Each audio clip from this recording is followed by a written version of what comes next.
আমি একটা ছোট্ট অভিজ্ঞতা দিয়ে শুরু করি। আমি কদিন আগে বাড়ি গেছিলাম, গত সপ্তাহে আসলে।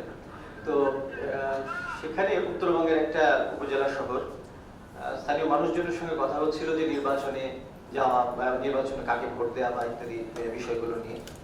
তো সংখ্যালঘু সম্প্রদায়েরই তারা, সুনির্দিষ্টভাবে হিন্দু সম্প্রদায়, তারা বলছেন যে আগে দেখা হতো যে আমরা কাকে ভোট দিচ্ছি, এবারে ভোট কেন্দ্রে যাব কি যাব না সেটার দিকেও দৃষ্টি রাখা হচ্ছে। তো এটা কিন্তু এই এই মঞ্চটি খুব প্রখরভাবে করা হচ্ছে আসলে এখন বিভিন্ন সংখ্যালঘু মানে জনপদে। তার মানে আপনার আপনি যাওয়া না যাওয়া, আপনার এই ইচ্ছে অনিচ্ছের ব্যাপারটা সেটাও কিন্তু নিয়ন্ত্রিত, এবং মাঠ পর্যায়ে আসলে প্রশাসন কোন অবস্থায় আছে এটা আমরা খুব ভালোভাবে জানি।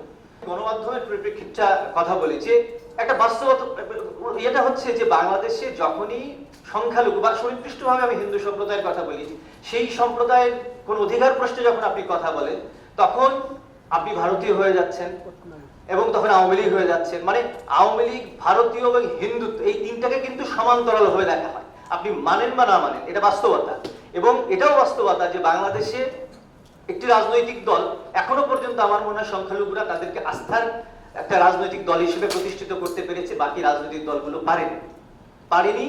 এটা এই এই দায়টা আসলে যতটুকু হয় আপনি বলতে পারেন সংখ্যালঘুরা বা হিন্দুরা, সুনির্দিষ্টভাবে বলি, যে তারা আওয়ামী লীগের প্রতি তাদের অতিভক্তি আছে, সেটা হয়তো ঠিক আছে, আপনারা সেই অভিযোগ করতে পারেন। কিন্তু যদি মানে ওই সম্প্রদায়ের পক্ষ থেকে বলা হয় যে আপনারা তাদের জন্য কি করেছেন, সেই কথাটা আপনি কেমন করে উত্তরটা দেবেন? বর্তমান সময়ে আপনারা যে টপিকগুলো দিয়েছেন যে আগামীতে কি করা যাবে, বেশ কিছু সাজেশনের কথা আপনারা বলেছেন। আমি ব্যক্তিগতভাবে কোনরূপ আশা করি না আসলে এই সরকারের কাছে।